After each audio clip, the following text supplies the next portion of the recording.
Shalom, shalom, shalom, chers frères et sœurs, bonjour à vous. Soyez les bienvenus sur cette chaîne YouTube Christ TV 7 et aussi sur notre page Facebook Christ TV 7. Alors, je suis votre frère, votre serviteur, le pasteur Roche Euseb.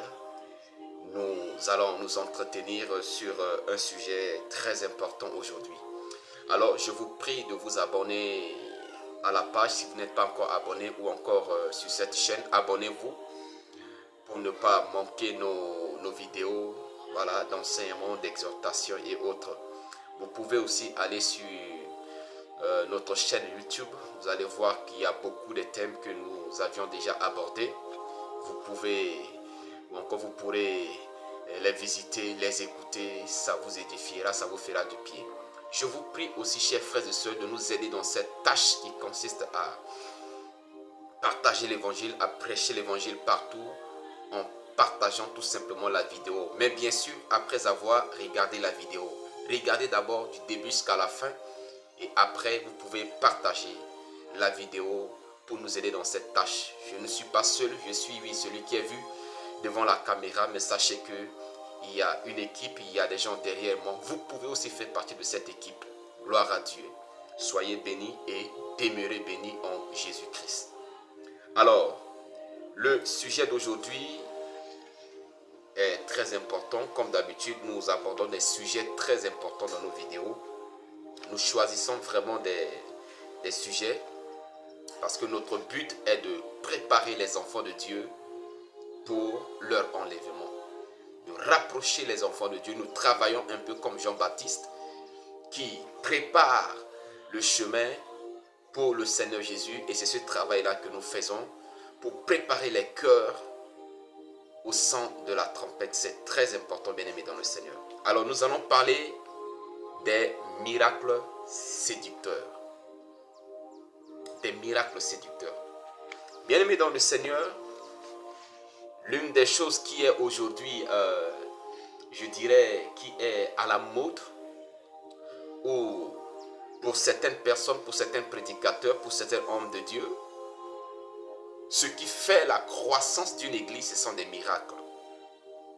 Et beaucoup se basent sur des miracles pour faire croître leur église, pour ne pas dire église du Seigneur Jésus-Christ, au point où d'autres vont aller toucher au feu étranger, c'est-à-dire aller prendre des fétiches pour faire des miracles afin d'attirer la foule. Ça, c'est pour les prédicateurs, pour les enseignants, pour les pasteurs et autres. Mais il y a aussi le côté des fidèles qui sont beaucoup plus impressionnés par des miracles et qui vont dans des endroits où ils voient plus de miracles. Alors, c'est parce qu'on est jaloux des miracles ou jaloux de ceux qui opèrent des miracles. Non, nous ne sommes pas jaloux, puisque Dieu passe aussi à travers notre humble canal, notre humble personne, pour opérer, pour libérer des personnes, pour opérer des miracles dans la vie des personnes. Mais on ne fait pas de ça l'élément de base pour notre ministère, ou bien on n'essaie pas de publier tout ça sur des réseaux sociaux. Alléluia. J'aimerais que vous compreniez ceci, bien-aimés dans le Seigneur. Il n'y a pas que Dieu qui opère des miracles. Je reprends ce que je viens de dire. Il n'y a pas que Dieu qui opère des miracles. Le diable aussi opère des miracles. Les féticheurs, les marabouts aussi opèrent des miracles. Il faut que vous compreniez cela. Oui, Dieu a chassé Satan du ciel, mais Dieu n'a pas retiré son pouvoir. Donc avec son pouvoir, le diable peut opérer des miracles. Le diable peut créer beaucoup de choses. Vous vous rappelez comment le Seigneur Jésus, après le jeûne et prière, quand Satan s'est présenté à lui, il dit: prosterne-toi devant moi et adore-moi, je vais te donner toutes les richesses de ce monde. Ça veut dire que Satan a la capacité de faire beaucoup de choses. Satan peut enrichir quelqu'un, comme Satan peut détruire quelqu'un. Satan n'est pas seulement le destructeur qui détruit des foyers, qui détruit des vies, et etc. Mais Satan aussi peut faire quoi? Pour enrichir les gens. travers les sectes, à travers ce que nous appelons des portefeuilles magiques, beaucoup d'autres choses. Alléluia. Il faut que d'abord nous soyons conscients de cela. Parce que beaucoup de personnes se focalisent ou encore ils mettent leur foi sur le miracle. Et en dehors de miracle, ils n'ont pas de foi. Ou encore ils mettent leur foi sur les faiseurs de miracles. Du coup, celui qui opère le miracle devient comme un Dieu. On n'adore plus Dieu, on adore celui-ci. Dans le quartier, il ne parle pas de Jésus, mais il parle de celui-ci, de ce prophète, de ce bishop, parce qu'il opère des miracles. Mais vous savez quoi? La fin, c'est la perdition, c'est l'enfer. Alors, vous allez dire que, mais là, il est en train de bavarder, il ne parle pas de la parole de Dieu.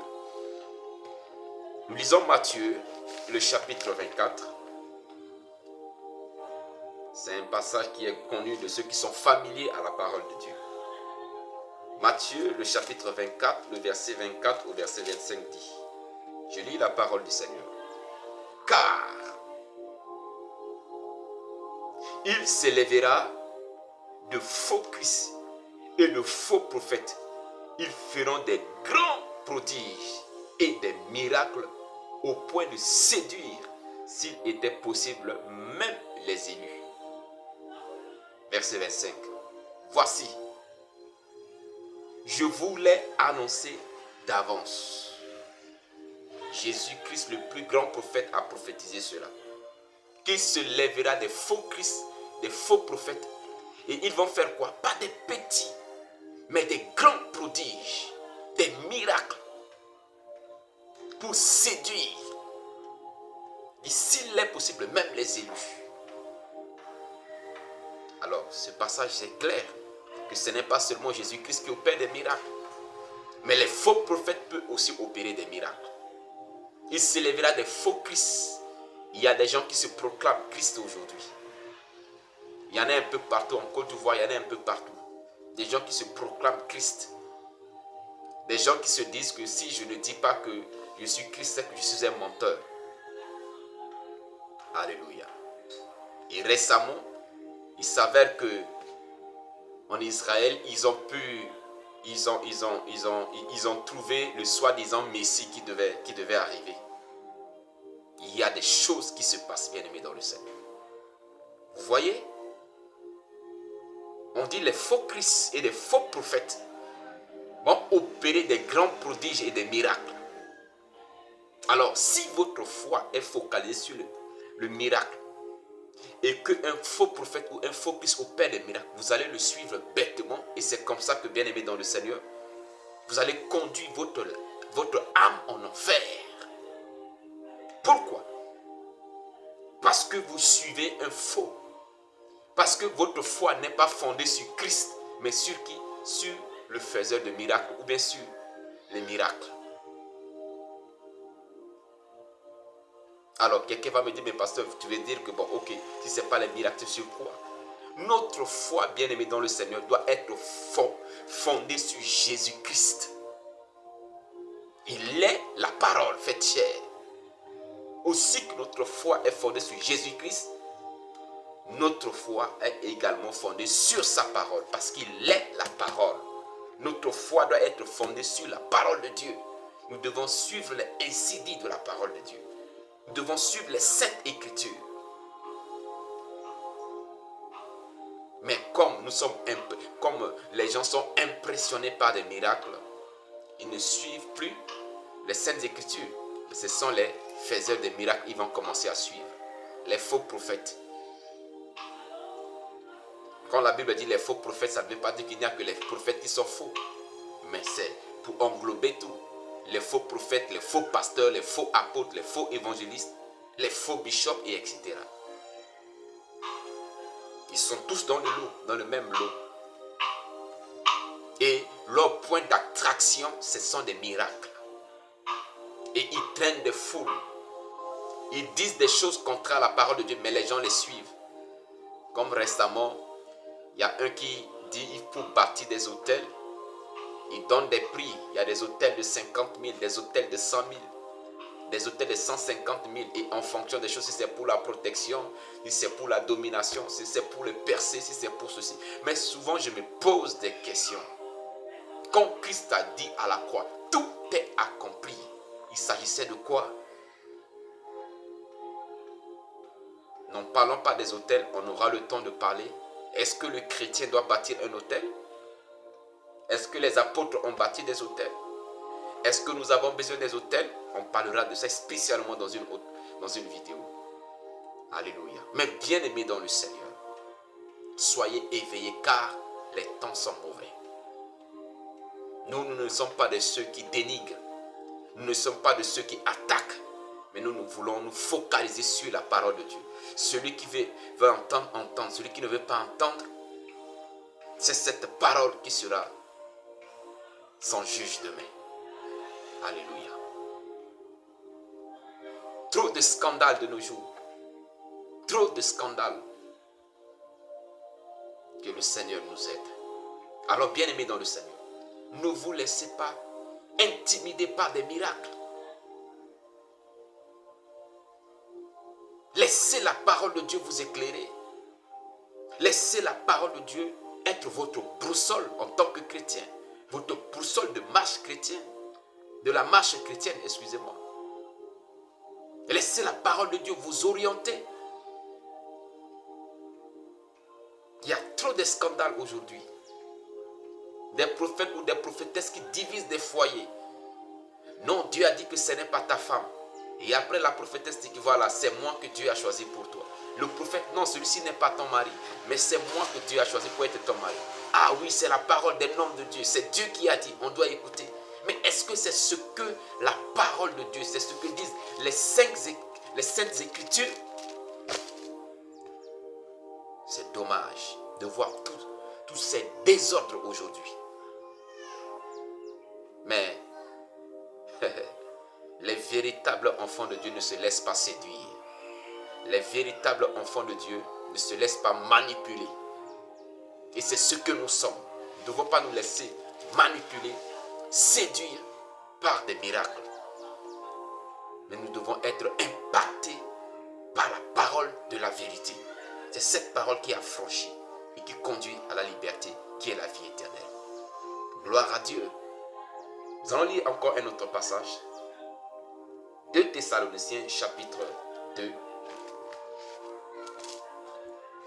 2 Thessaloniciens. J'y suis. Chapitre 2, le verset 9 à 12. Qu'est-ce qui est écrit? Voyons ça ensemble, bien-aimés. La Bible dit, l'apparition de cet impie se fera par la puissance de Satan, avec toutes sortes de miracles, de signes et de prodiges mensongers. Ah, et avec toutes les séductions de l'iniquité pour ceux qui périssent parce qu'ils n'ont pas reçu l'amour de la vérité pour être sauvés. Oh, verset 11. Aussi Dieu les envoie une puissance d'égarement pour qu'ils croient aux mensonges, afin que tous ceux qui n'ont pas cru à la vérité, mais qui ont pris plaisir à l'injustice, soient condamnés. Alléluia. Vous voyez, ceux qui n'ont pas l'amour de la vérité, c'est ceux-là qui sont séduits par des miracles. Et la Bible dit Dieu permet cela pour qu'ils soient séduits par des miracles. Pourquoi? Parce qu'ils n'ont pas l'amour de la vérité. Ils n'ont pas l'amour de la vérité. Il y a des gens, même quand ils lisent la parole de Dieu, devant eux, écrit noir sur blanc, ils ne vont jamais dire Amen. Ils sont toujours dans les faux raisonnements. Oui, mais nous sommes des êtres humains. Oui, mais la culture. Oui, mais c'était au temps passé. Oui, nous sommes au 21e siècle. Oui, mais de nos jours, oui. Mais ils ne veulent jamais se conformer à la parole de Dieu. Or, dans le livre de Romains, le chapitre 12, il est clair. C'est noté, ne vous conformez pas au siècle présent, mais soyez transformés. Qu'est-ce qui peut nous transformer, bien-aimés dans le Seigneur? C'est la parole de la vérité. parole de la vérité nous transforme, nous change. Parce qu'elle est comme une épée à double tranchant qui entre même dans l'âme de l'homme, qui entre dans l'esprit. Mais nous ne faisons pas confiance à la parole de Dieu. Nous ne nous confions pas à l'autorité de la parole de Dieu. Les gens suivent les paroles des prophètes. Même si ce que le prophète dit, ça ne vient pas de la parole de Dieu. On dit Amen. Bien-aimés dans le Seigneur, les temps sont mauvais. Et aujourd'hui, nous sommes dans un temps où tout est permis. Tout est permis. On ne fait plus les choses en cachette. Dans le passé, on faisait ces choses-là en cachette. Mais maintenant, on ne le fait plus en cachette. Du maraboutage dans l'église, du fétichisme dans l'église, de la sorcellerie dans l'église, de la divination dans l'église. Mais beaucoup n'ont pas le discernement. Pourquoi? Parce qu'ils n'ont pas l'amour de la vérité. Et comme ils n'ont pas l'amour de la vérité, ils sont aveuglés. Ils sont plutôt attirés par les miracles qui les séduisent.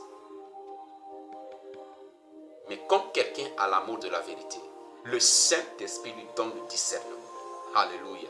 Le Saint-Esprit lui donne le discernement. Mais quand tu n'as pas l'amour de la vérité, Dieu te laisse égaré pour être condamné au dernier jour. Alors bien-aimé dans le Seigneur, ce n'est pas pour rien que tu es tombé sur cette vidéo. C'est parce que Dieu veut que ton cœur s'ouvre à l'amour de la vérité. Dieu veut que tu aies la vie éternelle. Et pour avoir la vie éternelle, ce ne sont pas des miracles qui te donnent cela. C'est le Seigneur Jésus-Christ. C'est pourquoi nous devons regarder au Seigneur Jésus-Christ. Tout prédicateur, je dis bien tout prédicateur, qui ne tourne pas votre pensée, votre regard vers le Seigneur Jésus-Christ, mais qui vous attire à lui, est un séducteur, est un impie, est un fils du diable. Nous faisons le travail que nous faisons, c'est pour tourner les cœurs vers celui qui sauve, vers celui qui est le Seigneur. Mais si on ne vous conduit pas vers le Seigneur, on vous attire vers soi, on voit tel, je vais prier pour toi et le miracle va s'opérer. Tu envoies, tu sèmes et le miracle s'opère. Tu deviens esclave parce qu'à chaque fois que tu vas venir, tu dois payer pour obtenir, tu vas payer pour obtenir. Mais sache que Christ a payé à la croix pour toi. Christ a payé à la croix pour toi. Alors bien-aimé dans le Seigneur, la Bible dit celui qui a des oreilles pour entendre ce que l'Esprit dit à l'église. La vérité demeure la vérité. On peut raisonner, on peut endurcir le cœur, on peut douter, mais la vérité reste la vérité. J'aime beaucoup cette phrase de cette maman que j'aime beaucoup. Dans la causerie, souvent avec cette maman, elle a l'habitude de me dire: sans Dieu, nous sommes rien. Mais sans nous, Dieu est Dieu. Bien-aimé dans la parole de Dieu, bien-aimé dans le Seigneur, excusez-moi, la parole de Dieu demeure la parole de Dieu. Vous croyez, elle demeure la parole de Dieu. Vous ne croyez pas, elle demeure la parole de Dieu. Et c'est elle qui nous jugera. Que Dieu vous bénisse. Je vous prie et je vous exhorte à faire attention. Car aujourd'hui, l'élément qu'on utilise pour séduire les gens, pour les détourner du droit chemin, l'un de ces éléments, ce sont des miracles. Ce sont des miracles. Ne vous laissez pas séduire par des miracles. Oui, j'aime le miracle. Qui n'aime pas les miracles? J'aime que Dieu opère des miracles dans ma vie. Mais je ne me laisse pas séduire ni manipuler par des miracles. Permettez-moi de vous dire ceci. Lazare a été ressuscité, oui ou non? Il a été ressuscité. Mais est-ce que Lazare est resté en vie jusqu'à aujourd'hui? On peut opérer un miracle dans ta vie et demain tu iras en enfer. On peut te ressusciter aujourd'hui, mais demain tu vas mourir encore. Et tu seras devant le tribunal de Dieu. Alléluia. Oui, les miracles ne sont pas mauvais. Mais ne laissez pas les miracles vous détourner de Jésus-Christ, vous détourner du droit chemin, vous détourner de la vérité. Soyez focalisés sur la parole de Dieu et non sur des miracles. Faites de la parole de Dieu le fondement, le pilier de votre foi et non les miracles, les piliers de votre foi. Que Dieu vous bénisse, que Dieu vous fortifie, que Dieu soit avec vous. Partagez la vidéo. Aidez-nous à partager la vidéo pour tourner les cœurs vers le Seigneur Jésus-Christ et non vers ces séducteurs qui remplissent les rues, qui créent des églises par-ci par-là. Soyez bénis et shalom à vous. Merci.